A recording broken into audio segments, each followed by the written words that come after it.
Glória a Deus. Shalom, shalom, shalom, shalom. Vamos ganhar tempo. Vamos compartilhar, esquece o outro. E vamos... Porque senão a gente vai gastar muito tempo e terminar não conseguindo fazer, né? Então a gente testa depois e...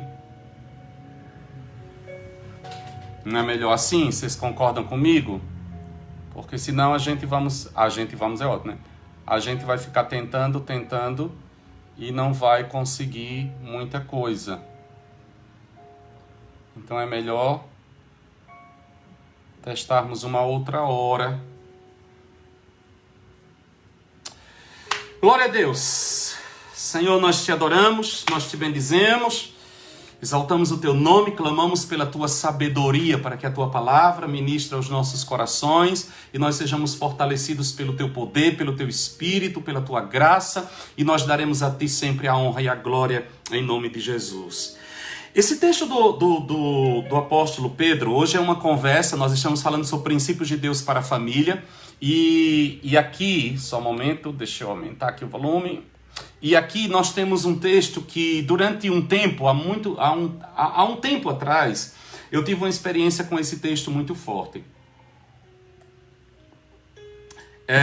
Que é 1 de Pedro capítulo 3, no versículo 7, que diz assim: igualmente vós, maridos, vivei com elas, falando da sua esposa, com entendimento, dando honra à mulher como vaso mais frágil, e como sendo elas herdeiras convosco da graça da vida, para que não sejam impedidas as vossas orações. Há um tempo atrás, há bastante tempo, há uns anos atrás, eu estava ministrando em um congresso da ADONEP, da Associação de Homens de Negócios do Evangelho Pleno, e depois que eu terminei de ministrar, depois que eu terminei de pregar, no final, uma das pessoas que ali estavam, a sua esmagadora maioria composta de empresários, né, homens de negócio, e um desses homens veio falar comigo. Perguntou se gostaria de falar comigo. Eu ainda era um menino, né? Eu era um menino. E que queria conversar comigo. E quando ele veio conversar comigo, e ele começou a trazer que ele estava passando ele estava passando por muita dificuldade na sua empresa e começou a ministrar. Eu já tenho uma receita aqui. Quando eu encerrar a minha participação hoje, entre a minha participação e a participação do pastor Luiz, a Alessandra entra a partir do celular dela, e ela entra na página da igreja e ministra o louvor como essa ponte entre as duas ministrações. Combinado assim, Alessandra? E aí a gente tenta corrigir esse erro que nós tivemos aqui hoje. Mas enfim, e ele veio conversar comigo e ele começou a trazer as suas lutas, que a empresa, uma grande empresa, uma empresa sempre muito bem sucedida, e que estava passando por uma grave dificuldade, né? Ele não estava praticamente à beira da falência, né? A empresa que ele estava praticamente à beira da falência. E ele veio conversar comigo e perguntar, né, pedir conselho e pedir oração, e que ele não sabia mais o que fazer, que estava uma situação muito difícil mesmo, né? A situação dele era uma situação muito difícil mesmo, né? E algo me chamou a atenção. Me chamou a atenção que, à medida que ele começou a ministrar, que ele começou a trazer a sua experiência e tudo mais, o Espírito Santo começou a ministrar no meu coração uma coisa que não tinha absolutamente nada a ver. Ele estava falando de negócios, ele estava falando de crise financeira, ele estava falando de dificuldade financeira, e o Senhor começou a ministrar assim no meu coração: pergunta como vai o relacionamento dele com a mulher dele.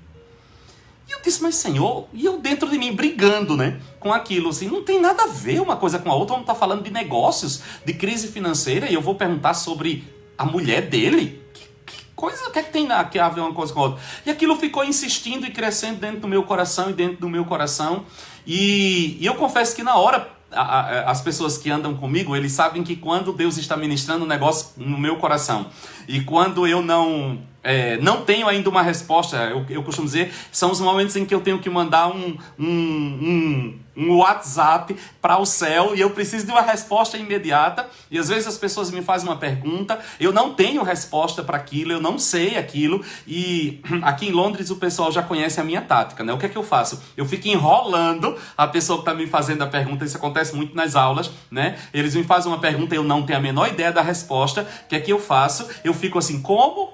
Não entendi. Fala de novo, repete. Na realidade eu estou ganhando tempo. Enquanto eu estou aqui ganhando tempo com a pergunta que a pessoa está me fazendo, dentro de mim eu estou aqui clamando ao céu. Deus me manda uma resposta. Senhor, eu não tenho a menor ideia. Senhor, e agora? O que eu vou dizer? Como é que é essa coisa? E nunca falhou, ele nunca me deixou na mão. E isso aconteceu nessa situação. Enquanto ele falava, contava da sua empresa, dentro de mim eu não estava nem ouvindo mais o que ele estava me falando de negócio.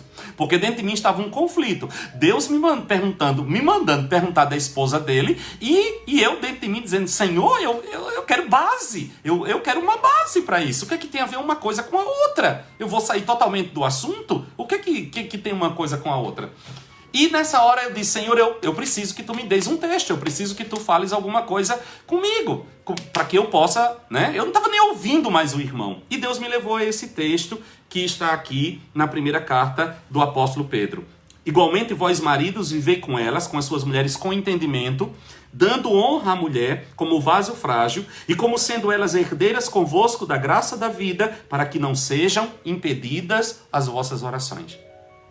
E o Espírito Santo me ensinou uma coisa ali e me mostrou uma coisa. O tipo de tratamento que ele tem dado à esposa dele. A maneira como ele está lidando com a esposa dele. Se tornou um obstáculo para que as orações dele subam até Deus. Eu nunca tinha parado, já tinha lido esse texto muitas vezes, já tinha lido a carta de Pedro muitas vezes, mas eu nunca tinha me detido dentro desse texto, e de repente o Senhor trouxe luz ao meu coração. E ali eu aprendi uma lição. Aí quando Deus me mostrou esse texto, eu tinha certeza que era Deus que estava falando comigo, e eu interrompi o irmão enquanto falava e perguntei, como vai a sua esposa? Ele tomou um choque. Porque parecia que eu estava entrando num assunto que não tinha nada a ver dentro de um assunto sério que ele estava me trazendo. E ele relutou, e depois de muita insistência, ele começou a deixar vazar a forma abusiva como ele se relacionava com a mulher dele.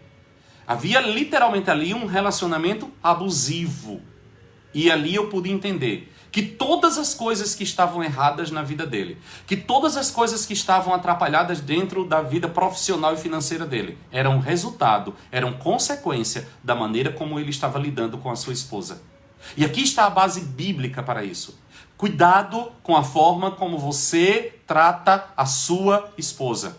Cuidado com a maneira como você conduz o seu relacionamento conjugal. Para quê, pastor? Para que as vossas orações não sejam interrompidas. O apóstolo Pedro está dizendo que se você como marido não souber lidar com a sua esposa, as tuas orações em todas as outras áreas serão interrompidas. E isso é muito, muito, muito sério. Isso é muito sério. Porque tem muita gente dentro da igreja cujas orações não passam do teto. A mulher, ela é uma figura da igreja. E quando Paulo vai aprofundar esse relacionamento entre marido e mulher, ele faz questão de o tempo inteiro dizer, aqui está um mistério. E ele diz, eu me refiro a Cristo e à igreja. O relacionamento marido e mulher é um relacionamento que no plano físico, ele retrata uma realidade espiritual que se refere a Cristo e à igreja. Irmãos, uma coisa que eu aprendi é que não existe absolutamente nada que Deus tenha estabelecido aqui nesta terra que não tenha um propósito de uma realidade espiritual. E que um dia nós não necessitemos destas coisas para viver uma experiência maior com Deus. Veja, o papel de cada coisa. O papel de cada um dentro de um contexto familiar é altamente necessário. Eu preciso ter Por que a família é a base de tudo? Quando nós falamos, a família é a base de tudo, a família é a base de tudo. Às vezes nós dizemos algumas coisas e nós não temos ideia da seriedade daquilo que nós estamos dizendo. Nós não paramos para analisar a profundidade do que nós estamos dizendo. E eu quero dizer uma coisa para vocês hoje. Meus irmãos, sim, a família é a base de tudo. De tudo mesmo. Nós iremos reproduzir em todas as áreas da nossa vida o tipo de família na qual nós crescemos. Tudo aquilo que nós absorvemos dentro da nossa família é altamente importante. Os papéis, as figuras, eles são altamente importantes. Deixa eu já começar chutando o balde. Nós estamos falando do papel do marido. Olha, deixa eu te dizer uma coisa. Você pode espernear, você pode trazer todos os conceitos de novidade, de modismo, de nova visão de mundo. Eu te respeito. Eu não estou aqui para bater de frente com conceitos do mundo lá fora. O mundo jaz no maligno. Mas eu estou aqui para trazer princípios de Deus para a família cristã. E deixa eu dizer uma coisa para você. Nos princípios de Deus para uma família cristã, no padrão de Deus para uma família, o marido, o pai, o marido, ele é provedor. O marido é cabeça da sua casa, sim. O marido é cabeça da sua esposa, sim. O marido é o provedor da casa, sim. O marido tem o papel de trazer provisão, de trazer segurança, de trazer suporte. O marido tem a maior carga de responsabilidade dentro de uma casa, sim. A mulher é e sempre será a ajudadora. A mulher é ajudadora. A mulher não está à frente da sua casa. A mulher não está à frente da sua família. Ela é suporte, ela é ajuda, ela vem como retaguarda, ela está ali para dar apoio. Mas ela não tem que ter sobre ela o peso da responsabilidade de estabelecer o projeto para a sua família e executar este projeto arrastando um marido que não funciona. Isso não é bíblico. Isso não é o padrão de Deus. Repito, eu não estou falando ao mundo, eu estou falando à igreja de Jesus Cristo. Sabe de quem é a responsabilidade de prover dentro da casa? É do marido, sim. Ah, pastor, mas hoje a vida está muito cara, as mulheres trabalham sim. A renda desta mulher, ela tem que ser, ela funciona como uma ajuda. Ajuda não é substituição. Irmãos amados, não é padrão de Deus em nenhum momento que a mulher assuma o papel de provedora dentro de uma casa. Atenção, maridos, é você que coloca comida dentro de casa, sim. É você que sustenta a sua casa, sim. Até porque, aprenda uma coisa, quem paga as contas dita as regras. Viu? Então não vem com essa história de que, direitos iguais sim. O fato de você ter uma função diferente da outra pessoa não significa que você tenha direitos, menos direito, ou seja, superior. É uma questão de função. É uma questão de função. O fato do marido ser o provedor e a mulher ser o apoio não significa que apoio é inferior a provedor. Quem disse isso? Quem colocou essa ordem? Aonde você viu isso? O fato do marido ser o cabeça e a mulher estar ali sustentando, edificadora da casa, não significa que o marido seja superior a ela. Quem disse? Quem disse que a minha cabeça é superior ao restante do meu corpo? Aonde? Essa figura não existe. Essa figura não existe. A minha cabeça não tem sentido nenhum se não houver um corpo. A minha cabeça... Então, assim, esses valores, eles aí são você que está dando.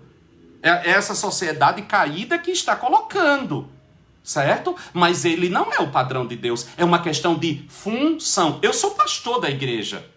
Eu sou pastor da igreja. Sabe no que eu sou melhor do que as ovelhas que eu pastoreio? Nada. Absolutamente nada. Eu sou autoridade na igreja? Sou. Eu sou aquele que vai à frente da igreja? Sou. Sabe o que eu tenho mais do que as outras pessoas? Responsabilidade. Mas quando Deus olha, sabe o que ele vê? Família dele. Não existe essa coisa de, o pastor é uma ovelha numa função diferente daquela outra ovelha. Entende o que eu quero dizer? O que existe é uma distribuição de funções para que as coisas funcionem bem. E nessa distribuição de funções dentro do contexto de uma família cristã, Deus disse para o marido: você é provedor, você é protetor. Você é aquele que guarda a sua casa. Você é aquele que vai à frente, você é o cabeça. E a mulher? A mulher vai te ajudar em todas estas coisas. A mulher vai te ajudar em ser provedor, a mulher vai te ajudar em ser protetor, a mulher vai te ajudar em ser sustentador, a mulher vai te ajudar na execução da visão, ela vai te ajudar em todas as coisas que Deus te deu. Deixa eu dizer um negócio para vocês. Quando Deus formou o homem, Deus entregou a missão ao homem. Deus não entregou a missão à mulher. Quando Deus formou o homem, disse assim: frutificai-vos, multiplicai-vos, enchei a terra, povoai-a, dominai, Deus deu essa missão a Adão. Deus entregou uma missão espetacular a Adão. Quando Deus olhou e viu que Adão não daria conta de fazer aquilo sozinho, Deus disse: não é bom que ele esteja só, dentro desta missão. O que eu vou fazer? Uma ajudadora. E Deus fez uma ajudadora. De Adão, Deus tirou Eva e devolveu. E Adão disse o quê? Ela é carne da minha carne, osso dos meus ossos, ela será chamada varoa, porque do homem foi tirada. Sabe qual foi a missão que Deus deu à mulher? Nenhuma. Nenhuma. Por que Deus não deu uma missão à mulher? Porque a missão da mulher é ser parte ativa dentro da missão do seu marido. Vocês estão estabelecendo uma família. E não existe esta coisa da missão de um e a missão de outro. Existe a função de um e a função do outro dentro de uma única missão. Então, o projeto que Deus deu em Gênesis, ele entregou a Adão. Adão, está aqui. A responsabilidade é sua. E agora, eu vou prover uma ajudadora dentro deste projeto. Mas ele não criou Eva como um ser à parte. Eu acho isso tão espetacular. A semente que traz vida está no homem. Satanás, o que ele queria? Atingir a semente do homem para comprometer a raça humana. Quem foi que ele seduziu? A ajudadora. Quem foi que ele encantou? Quem foi que ele levou primeiro à queda? Eva. Deixa eu te perguntar uma coisa. Quando Eva comeu do fruto da árvore, o que aconteceu? Eu respondo: nada. Não aconteceu nada. Não aconteceu nada. Ela come do fruto e aí ela pega e dá a Adão. Quando Adão come do fruto, o que acontece? Os seus olhos se abrem, descobrem que estão nu, o estrago acontece, tudo aquilo que você... Por quê? A missão, o chefe não gosta dessa palavra, o cabeça, aquele que carrega a semente para levar a raça, agora acaba de ser atingido. Ao ser atingido, o negócio desgringola. Então o homem é superior à mulher. Na sua cabeça. Função não determina valor. Não, são funções. São funções. Nós temos uma função. Sabe qual é o grande problema que eu vejo hoje em dia? É que as pessoas, elas até querem casar. Muita gente quer casar. Mas elas não querem estabelecer uma família. É igual ter filho. Tem muita gente que quer ter filho, mas não quer ser pai. Não quer ser mãe. E aí o conflito entra. Estabelecer uma família é uma missão. É uma missão de uma vida. E dentro desta missão, existem funções, existem papéis, existem coisas a serem executadas. Então nós temos que entender isso. Por isso que a Bíblia vai usar o termo deixar. Por isso deixará o homem casa, pai e mãe, e se unirá uma mulher, e os dois serão uma só carne.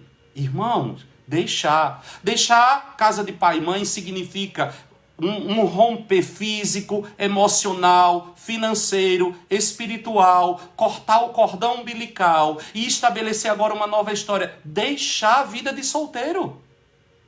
Deixar. É uma escolha sua. Deixar. Mas agora você tem uma missão: edificar uma família. Casamento não é uma realização pessoal. Casamento é edificação de um projeto. Na edificação desse projeto você se realiza, mas é uma missão. Estabelecer uma família é uma missão. Exige renúncia, exige compromisso, exige responsabilidade, exige consciência, exige seriedade, exige renúncia.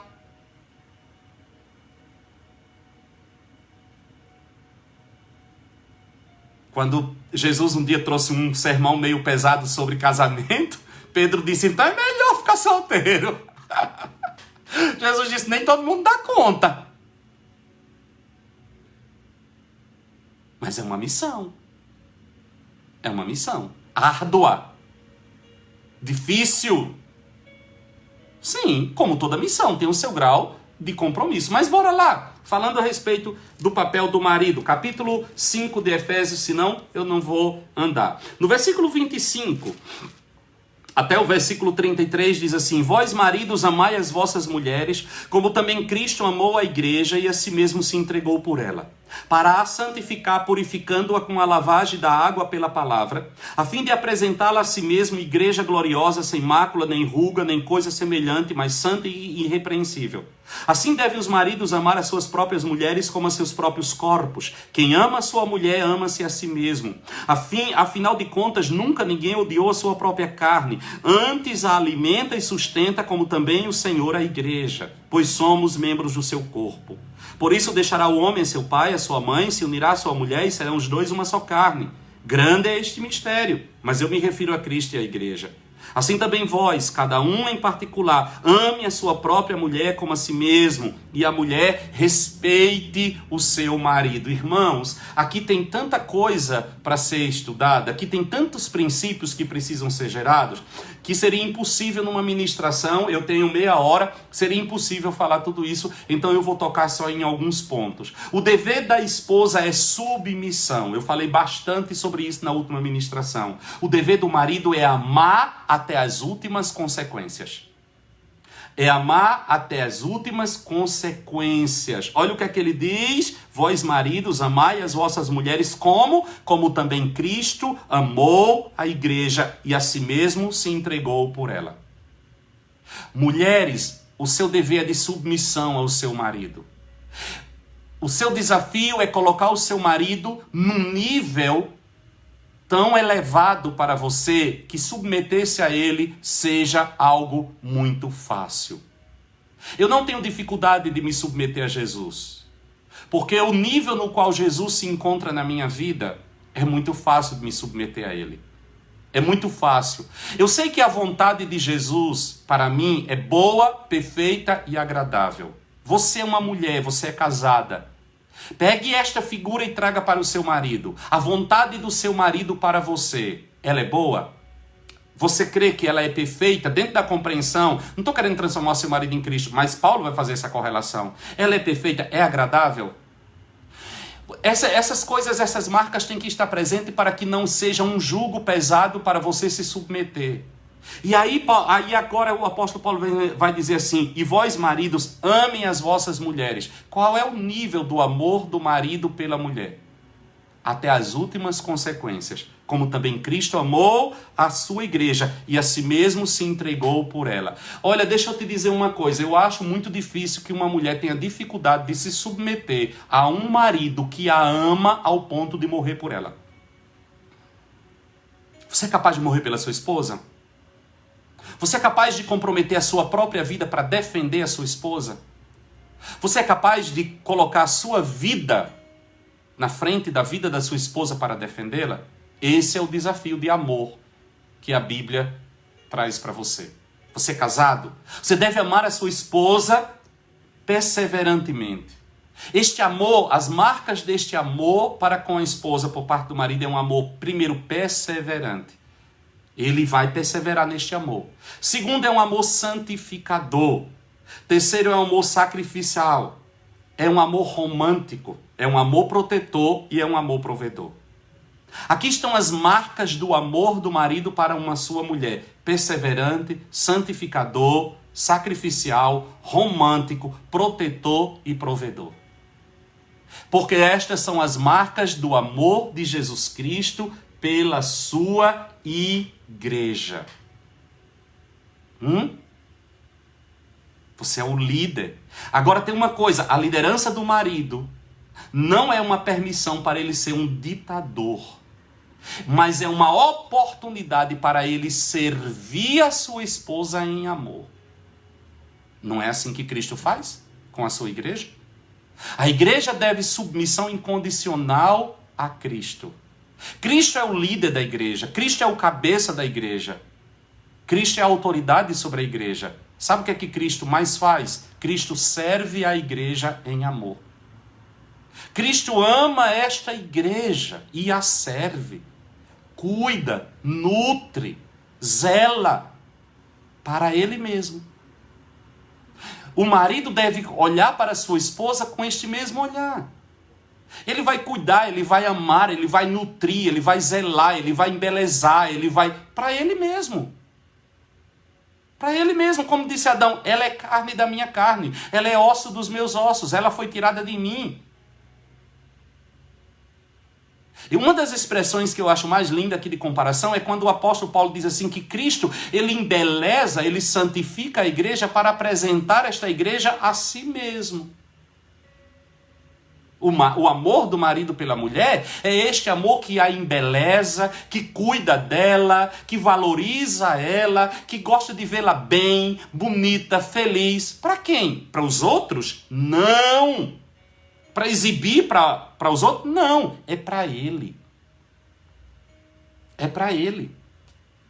Assim como Cristo, todo o processo de Cristo com a igreja é preparando esta igreja para ele, o marido deve olhar para a sua esposa e investir na sua esposa e cuidar da sua esposa e zelar pela sua esposa. Sabe para quem? Para ele.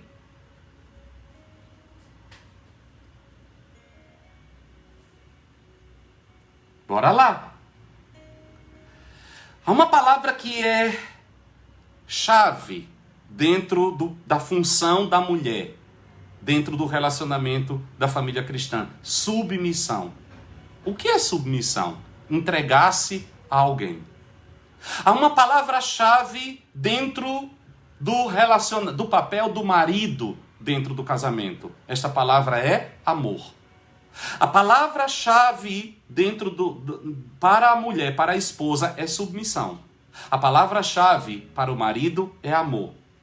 Veja, submissão, submeter-se, eu até coloquei algumas definições aqui. Submisso, entregar-se a alguém. Isso é submissão. E amor, entregar-se por alguém. Enquanto a esposa submissa entrega-se ao seu marido, o marido que a ama entrega-se pela sua esposa. Ele ama a sua mulher para produzir algo nela. Ele ama para zelar, para cuidar. Ou seja, o amor é uma entrega por alguém. Deus amou o mundo de tal maneira que deu o seu Filho unigênito para que todo aquele que nele crê não pereça, mas tenha vida eterna. O amor de Deus se prova em que Cristo se entregou por mim. Para me salvar, para me curar, para me libertar, para me nutrir, para me sustentar. Essa é a marca do amor. E é este amor que Paulo está imprimindo dentro do coração de cada marido para com a sua esposa. O amor do marido para com a sua esposa é uma entrega por ela. É uma entrega por ela. E a submissão da mulher para com o seu marido é uma entrega-se a ele. É uma entrega a ele. Mas bora lá andar mais um pouco. Como deve ser este amor? Falando desse amor do marido para com a sua esposa. Primeira coisa, no versículo 25 até o versículo 27, fala que ele deve cuidar da vida espiritual da sua esposa. Do 25 ao 27. Vós, maridos, amai as vossas mulheres, como também Cristo amou a igreja e a si mesmo se entregou por ela para a santificar, purificando-a com a lavagem da água da palavra, a fim de apresentá-la a si mesmo, igreja gloriosa, sem mácula, nem ruga, nem coisa semelhante, mas santa e irrepreensível. Ei, o marido deve cuidar da sua esposa, cuidar da sua vida espiritual. E aqui entra aquilo que eu tenho batido. Nós precisamos de um mover de Deus resgatando a consciência do sacerdócio no lar. Sacerdote não é chefe. Sacerdócio é serviço em função de. O sacerdote é aquele que toma um povo e leva diante de Deus e pega de Deus e traz para este povo. O sacerdote faz a ponte. Então aqui está o papel do marido, né? Santificar a sua esposa. Em oração, gerar o papel sacerdotal. O marido, dentro do contexto de uma família cristã, o marido ele tem que devotar grande parte do seu tempo em oração e intercessão pela sua mulher. Senão ele não está sendo sacerdote. E olha outra coisa interessante. Para que ele vai cuidar da vida espiritual? Ele tem um alvo, santificar a sua esposa. Santo é separado. Separado para o uso exclusivo de Deus. No caso aqui, separado para Deus e para ele. Ele vai santificar a sua esposa. Como? Ele vai purificar a sua esposa. Pastor, como é que o marido purifica a sua esposa? Pureza fala de banho, pureza fala de lavar, pureza fala de tirar todas as coisas que estão ali sobrando, em excesso. E ele diz aqui, olha, purificando pela lavagem da água, pela palavra.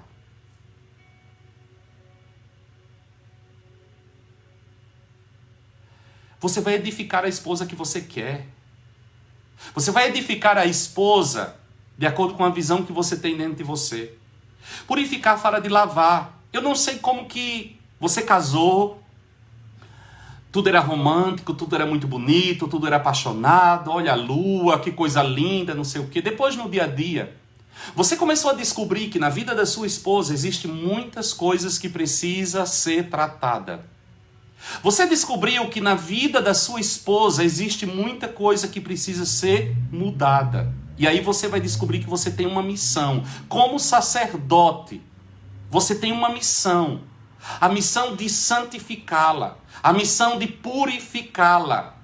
A missão de trazer cura, restauração, de trazer uma mudança radical na vida desta mulher que é a sua companheira. Irmãos, amados, aqui está uma grande ferramenta, que Paulo vai fazer o paralelo entre a forma como Cristo purifica a igreja, a forma como Cristo lava a igreja, a forma como Cristo limpa a igreja e a forma como o marido vai fazer esta mesma coisa com a sua esposa. E ele vai dizer pela palavra. Pela palavra. Como é que Cristo limpa a igreja? Como é que Cristo restaura a igreja? Como é que Cristo edifica a igreja? Pela palavra. A palavra é a água que lava a igreja. A palavra é a água que purifica a igreja. Deixa eu dizer uma coisa aqui para você que é casado, você que é marido. Cuidado com as palavras que saem da sua boca com relação à sua mulher. Cuidado com aquilo que você diz. Cuidado com as palavras que você libera. Porque você pode muitas vezes, ao invés de estar lavando-a, ao invés de estar purificando-a, você pode estar sujando-a mais ainda, ferindo-a mais ainda. O homem, ele é atraído pelo que ele vê. A mulher é atraída pelo que ela ouve. É por isso que Cristo, ele olha para a igreja. Ele olha para a igreja como esta noiva, como esta mulher que ele vai purificar pela sua palavra. A palavra vai curando, a palavra vai restaurando, a palavra vai moldando, a palavra vai removendo as escórias, a palavra vai tirando os excessos, a palavra vai tirando aquilo que não bate, que não entra, que não confere com aquilo que o Senhor tem para ela. Ouça, e deixa eu só dar um aviso aqui, você que está ouvindo, ouça para você, não ouça para os outros, não. Vamos cada um de nós fazer uma análise. Por melhor que você seja, todos nós podemos melhorar e devemos melhorar. Como é que eu lavo? Como é que eu vou? Eu tenho que tomar muito cuidado. Há muitos relacionamentos feridos, há muitas feridas guardadas, né? Há muitas feridas guardadas aí, há muitas dores aí escondidas, há muitos processos de transformação na vida de muitas esposas interrompidas pelo tipo de linguagem, pelo tipo de palavra, pelo tipo de coisa que ela tem ouvido, principalmente do seu marido. Temos que tomar muito cuidado. Temos que tomar muito, muito cuidado. Já tem um provérbio popular que diz que palavras ditas e pancadas dadas ninguém tira. A palavra tem poder, a palavra fere, a palavra machuca. E aqui ele está trazendo um grande princípio, o desafio de santificar, o desafio de edificar, o desafio de construir uma identidade. Talvez a sua esposa chegou na sua vida com tantas marcas. Nós viemos de uma sociedade tão caída, de tantas feridas, de tantas dores, de tantas coisas. E às vezes você já vem de um lado desestruturado. Como eu já falei para vocês, tudo dentro de uma família tem uma função. O papel do marido, o papel do pai, a figura de autoridade. Às vezes essa figura chega tão distorcida. Ela já vem carregada de tantas palavras duras, tantas palavras de depreciativa, tantas palavras que feriram, tantas palavras que machucaram por parte do seu pai. E aí, quando chega dentro do relacionamento, com todas essas feridas, há uma outra autoridade agora posta, a autoridade do marido, que tem a autoridade de trazer cura sobre estas feridas. E às vezes as palavras continuam sendo palavras de dor, que deprecia. Palavras que ferem, palavras que diminuem. Palavras que desqualificam. E sabe o que acontece? As feridas que foram trazidas, as feridas que vieram do pai, ao invés de serem curadas agora dentro do relacionamento conjugal, elas se abrem mais ainda, elas se aprofundam mais ainda e a edificação da família está comprometida. Talvez você esteja dizendo assim, pastor, por que o senhor está dando tanta ênfase a respeito da questão do marido? Porque eu acredito que hoje, nos nossos dias, um dos papéis mais negligenciados e que o diabo mais investiu foi no papel do marido dentro de casa. Primeiro, na função sacerdotal. A grande maioria dos maridos, não estou generalizando, mas a grande maioria não ora. O mover de oração no meio dos homens é muito, muito baixo. As palavras, a grosseria. Cuidado com aquilo que você diz. Cuidado com aquilo que você diz. Cuidado com aquilo que você diz. Porque essas palavras podem estar sendo usadas para trazer ferida, para trazer dor, para acentuar. E você não está cooperando com o processo de santificação na vida da sua esposa. E é um dever do marido a santificação da esposa. Repito, e mais uma vez aqui no versículo 27, o apóstolo vai deixar claro qual é o objetivo final: apresentá-la a si mesmo. Apresentá-la a si mesmo. Qual é a esposa que você quer? Qual é a visão de esposa que você tem? Talvez você esteja dizendo, pastor, mas a minha esposa está tão longe de ser aquilo que eu gostaria que ela fosse. Construa. Você tem material. É o seu desafio, é o seu papel, é a sua função. Nada vem pronto. Edifique-a. Cure-a, restaure-a para você, para apresentá-la a você. E aqui, e diz assim, olha, como a igreja, gloriosa, sem mácula, sem ruga. Paga uma cirurgia plástica para a bichinha, para dar uma esticadinha. Compre uns bons cremes. Invista também na beleza física da sua esposa. Tire o escorpião do bolso. Isso é uma forma de edificar, de levantar a sua autoestima. Nem coisa semelhante, Paulo a lista aqui ia ser grande da história das rugas, Hoje tem tantos os recursos. Invista. Ei, casamento custa caro, relacionamento custa caro, vai ter que colocar a mão no bolso, vai ter que investir. E mulher é caro.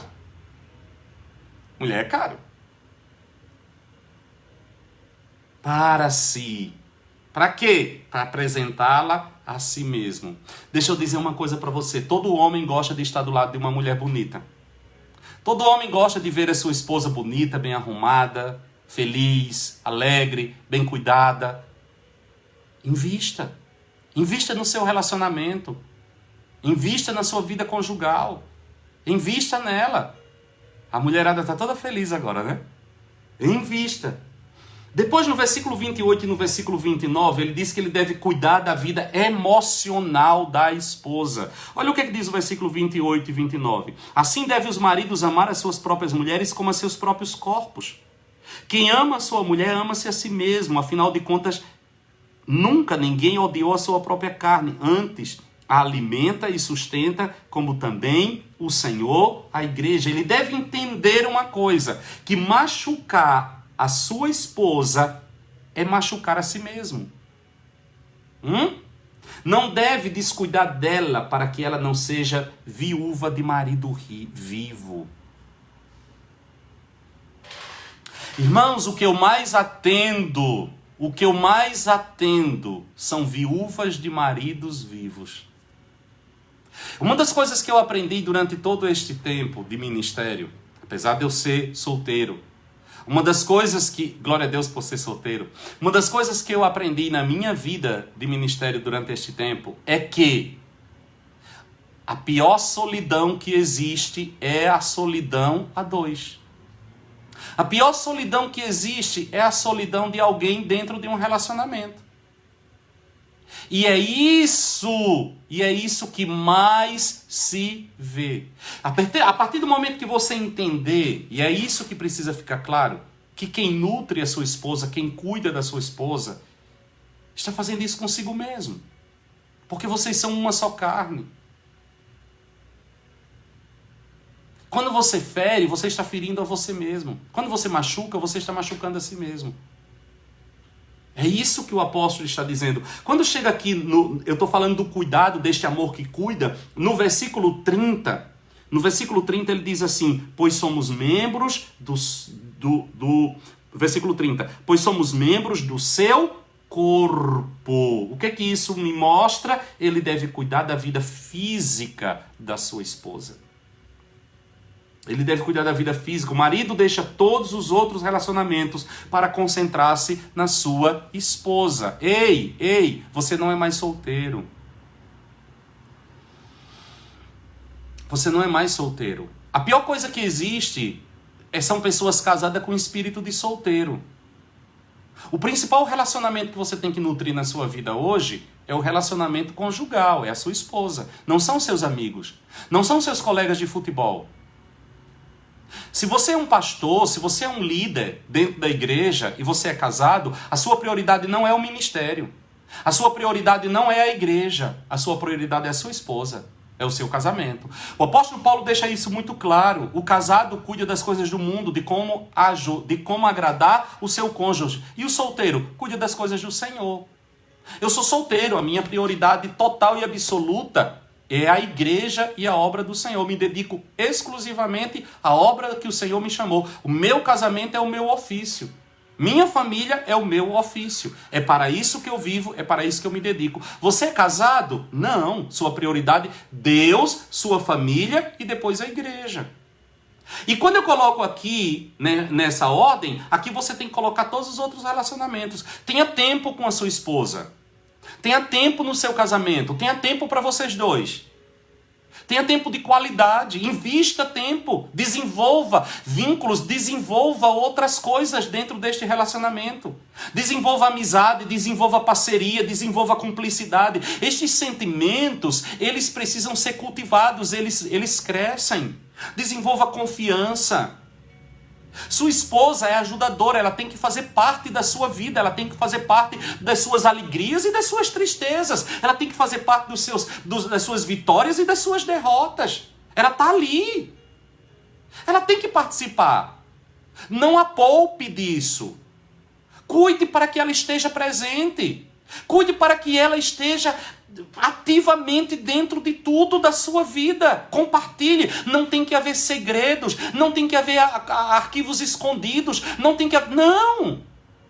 Sua esposa não é sua concorrente. Não existe uma queda de braço. Se você perder, os dois perderam. Se você ganhar, os dois ganharam. Já não existe mais eu e ela, existe nós. Porque já vocês deixaram casa pai e mãe e se uniram para formar uma só carne. É um mistério, é uma unidade composta. Existem duas personalidades? Existem, mas existe um só propósito, existe um só projeto. Não tenha medo, você tem que vencer esse medo de compartilhar. Você tem que vencer este medo de se abrir. É ali para chorar junto, é para rir junto. Tenha tempo de qualidade com a sua esposa. Um dos piores problemas que eu vejo hoje dentro dos casamentos é a falta de diálogo. Não existe diálogo, não existe compartilhamento, não existe conversa, não existe compartilhar. Uma boa conversa resolve muita coisa. Uma boa conversa constrói vínculos fortes. O diálogo constrói vínculos fortes. Em qualquer tipo de relacionamento. Quem é o seu melhor amigo? Aquele com quem você mais gasta tempo. Se você não gasta tempo, se você não tem tempo, se você não tem diálogo, não existe essa amizade forte. E um casamento forte é a mesma coisa. Tem que ter tempo de qualidade, tem que ter cumplicidade, tem que ter parceria, tem que estar junto. Reconhecendo e respeitando que existe uma individualidade, sim. Existe uma outra pessoa, sim. Existe uma visão específica, sim, claro. Não estou dizendo que você tem que se despersonalizar. Eu não estou dizendo que você vai anular, porque temos que tomar muito cuidado. Cuidado para que você, ao se colocar junto para fundir um relacionamento, você não se sobreponha anulando a personalidade do outro. Mas isso aí já é para outro assunto. Certo? Porque não é assim que funciona. Cumplicidade, parceria, ela também se forma dentro da divergência ou do pensamento diferente. A leitura é diferente. Muitas vezes você vai entrar num acordo por causa do casamento. Eu gosto muito de citar este exemplo. É como se você e a sua esposa são meus funcionários. Aí eu tenho uma parede para pintar. Quem anda comigo já me ouviu contar esse exemplo muitas vezes. Aí eu digo, olha, eu quero que vocês pintem esta parede hoje. No final do dia eu volto e eu quero encontrar esta parede pintada. Você olha e diz, essa parede branca deve ficar linda. Sua esposa olha e diz assim, essa parede amarela deve ficar linda. Você tem duas opções, passar o resto do dia discutindo se fica de branco ou de amarelo, e no final do dia vocês não cumpriram, vocês não fizeram, vocês não edificaram, vocês não cumpriram a tarefa de vocês, e ficaram numa disputa para ver quem ganhava. Ou então vocês podem chegar num acordo. Nós temos um tempo para cumprir isso. Vamos pintar de bege? Bora. Nem vai branco e nem vai amarelo. Isso não significa que a sua mulher deixou de achar o amarelo mais bonito. E não significa que você deixou de achar o branco mais bonito. Mas existe um terceiro elemento, existe uma missão. E para que a missão seja executada, nem vai ser branco, nem vai ser amarelo. Vai ser bege. E a missão foi executada. Isso é um casamento. Não significa que um vai ter que engolir o gosto do outro. Não significa que um vai ter que mudar a visão. Mas significa que os dois se uniram com um propósito. E quando nós nos unimos com um propósito, o propósito não é satisfazer a mim. O propósito é edificar a missão. E na edificação da missão, eu tenho que abrir mão de muita coisa. E o outro tem que abrir mão de outra coisa. Sabe o que a Bíblia diz? Que não podem caminhar dois juntos se não houver entre eles acordo. Se é necessário existir acordo, é porque existiam opiniões diferentes. Porque se os dois têm a mesma opinião, não tem necessidade de fazer acordo. Quando é que eu faço acordo? Quando eu tenho uma opinião diferente do outro. Você não precisa mudar a sua opinião. Você não precisa mudar o seu gosto. Você não precisa mutilar a sua individualidade. Mas você tem que ter consciência de que nós estamos edificando uma família. E o melhor para a edificação desta família nem é o que eu quero 100%, nem o que você quer 100%. É a mistura do meu com o seu, batido junto, chegando num denominador comum. Isso é edificação de uma família. Eu continuo respeitando o fato de você gostar desse jeito, você continua respeitando o fato de eu gostar desse jeito, mas para a nossa família, que não sou só eu e não é só você, o melhor agora não é o que eu estou querendo e nem o que você está querendo, mas é a fusão daquilo que nós dois queremos. Porque nós temos um propósito, nós temos uma missão. Entenderam? Mas bora lá que eu tenho só 5 minutos. E os temas a seguir são muito interessantes. No versículo 31. Olha o que é que ele vai dizer. Por isso deixará o homem seu pai e a sua mãe, se unirá a sua mulher e os dois serão uma só carne. Ei, ele deve cuidar da vida física da esposa, mas ele também deve cuidar da vida sexual do casal. O sexo é uma bênção divina na vida de um casal. Sexo não é tudo dentro de um relacionamento, mas é uma grande parte. E é importante. E deve ser cuidado. E deve ser investido. E deve ser conversado. Não deve ser encarado como um grande tabu, uma coisa. Nós recebemos um legado de um cristianismo distorcido, onde sexo e pecado estão ali juntos.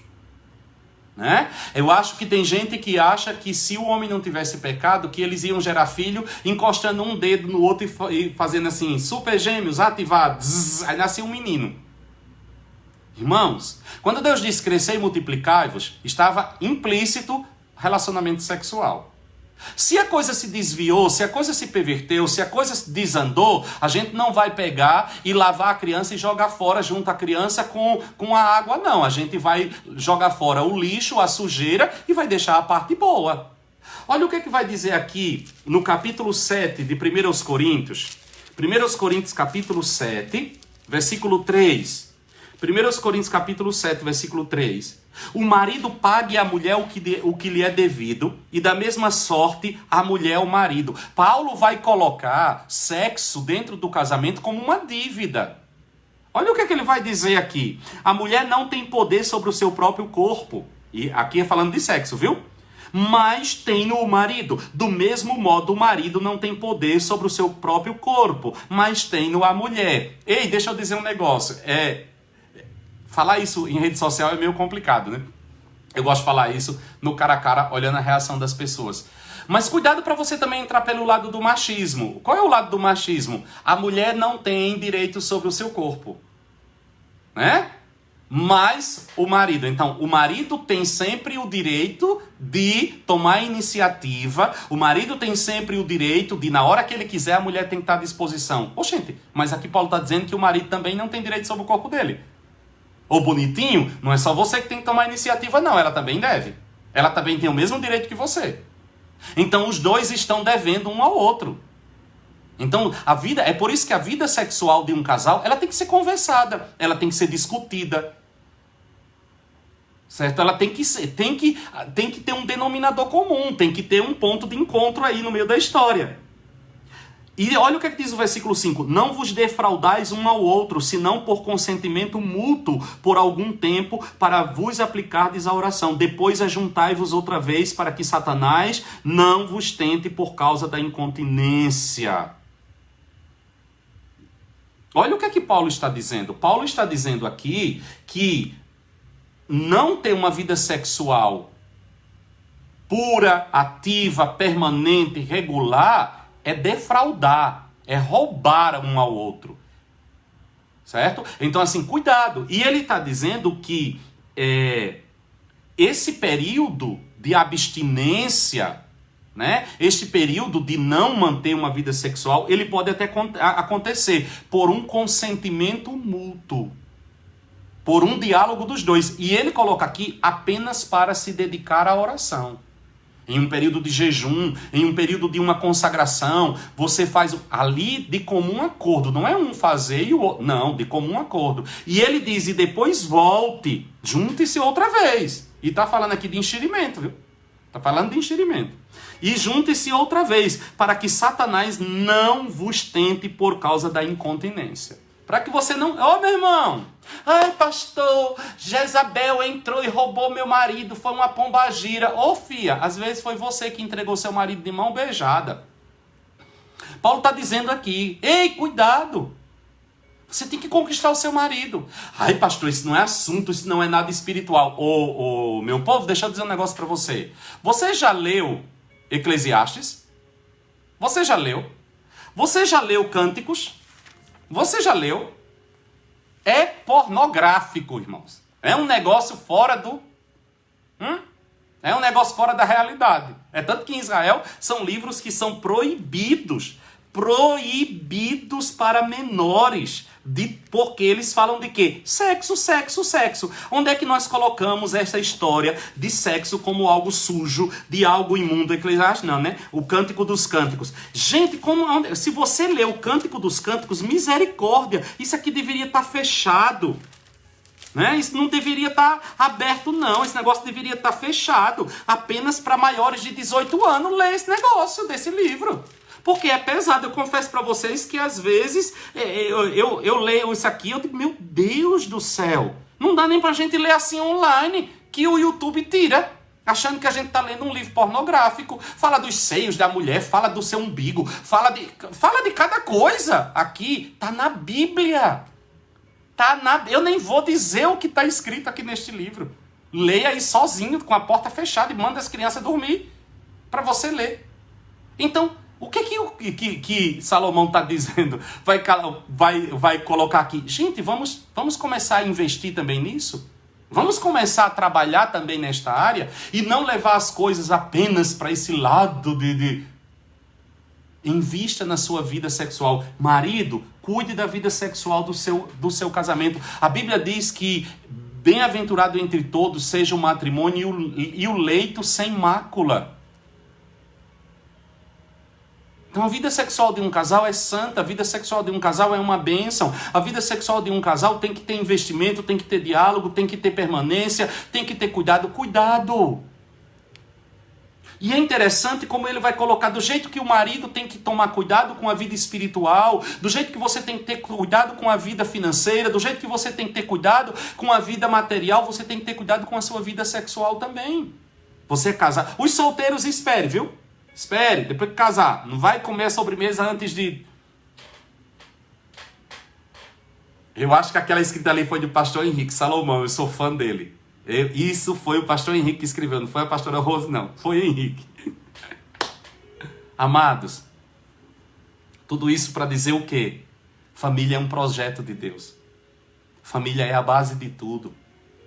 Todas as coisas que você constrói dentro da sua família, você vai levar para o seu relacionamento com Deus, você vai levar para o seu relacionamento na sociedade. As figuras vão ser transferidas. Você, pai, você, marido, cuidado com a imagem que você constrói junto aos seus filhos. Sabe por quê? Porque um dia o seu filho vai chegar diante de Deus. Sabe por que o diabo tem feito de tudo para desconstruir a figura do marido, para desconstruir a figura do pai? Dentro da família, já não tem mais papéis, já não tem mais a figura do pai provedor, sustentador, daquele que está à frente. Sabe por quê? Porque o diabo sabe que as crianças que crescerem dentro deste lar, que crescerem dentro desta família, com esses papéis tão distorcidos, vai chegar um dia em que ela vai se encontrar com Deus. E ela vai descobrir que Deus é o seu pai. Só que com a palavra, ela invoca uma carga de sentimentos, de imagens, de lembranças.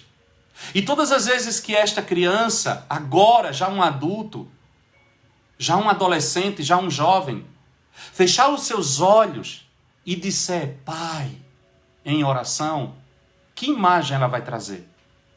O que vai estar atrelado a essa palavra Pai? O diabo muitas vezes, porque ele trabalha a longo prazo, ele vai construindo uma imagem distorcida. E aí quando a pessoa muitas vezes fecha os seus olhos e diz assim, Deus, tu és o meu Pai. Essa palavra Pai vem carregado, sabe de quê? De fraqueza, de agressão, de violência, de briga, de falta de proteção, de falta de carinho. Como é que ela vai agora entender que o fato de Deus ser o seu Pai automaticamente o coloca como o seu provedor, o seu cuidador, o seu restaurador, aquele que te protege, aquele que te sustenta, aquele que te segura? Esta palavra Pai não traz para essa pessoa nenhum desses valores. Por quê? Porque o diabo desconstruiu dentro da família desta pessoa a figura do pai ao ponto de não ter dentro desta figura todos estes sentimentos. Aí entra um grande processo de cura da figura paterna. Entende? Entende a seriedade? Entende a seriedade do que é ser um pai, do que é ser um marido? Porque todas essas coisas um dia vão ser transferidas para o nosso relacionamento com Deus. Nada é por acaso, nada é sem sentido. Nada é sem sentido.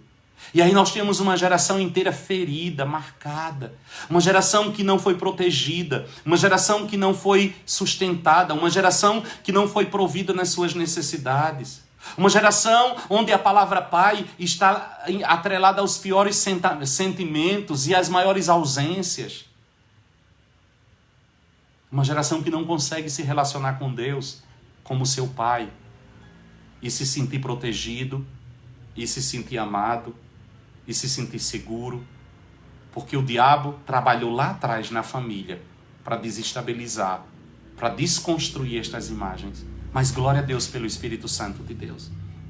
Glória a Deus pelo Espírito Santo de Deus, que tem feito uma obra extraordinária, primeiro curando as feridas que nós trouxemos, e depois levantando novos referenciais, trazendo cura dentro das nossas famílias, colocando cada coisa no seu lugar, colocando cada coisa no seu devido lugar.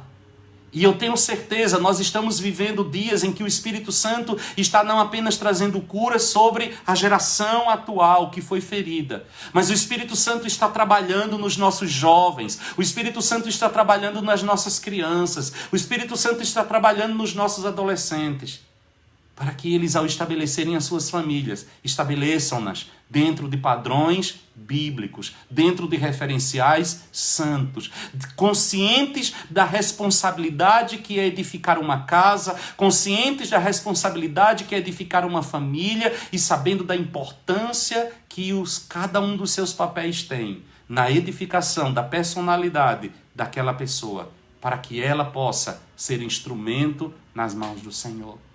E a minha oração a Deus é que Ele nos instrua. A minha oração a Deus é que o nosso coração não seja resistente.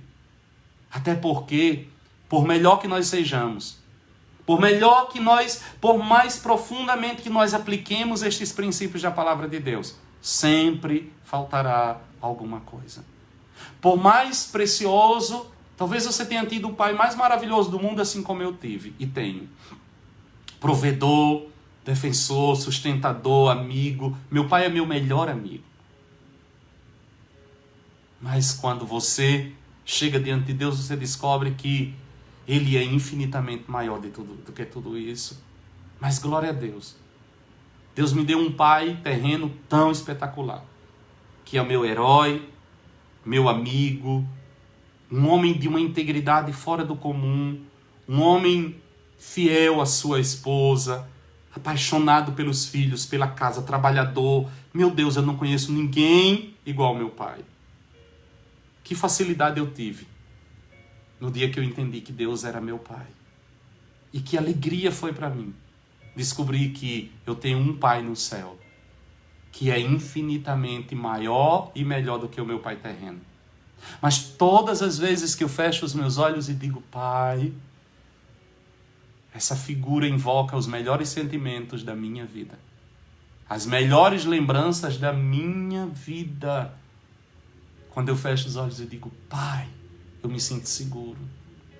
Eu me sinto provido. Eu me sinto cuidado. Foi o meu Pai, terreno, que construiu isso dentro de mim. Feche os seus olhos.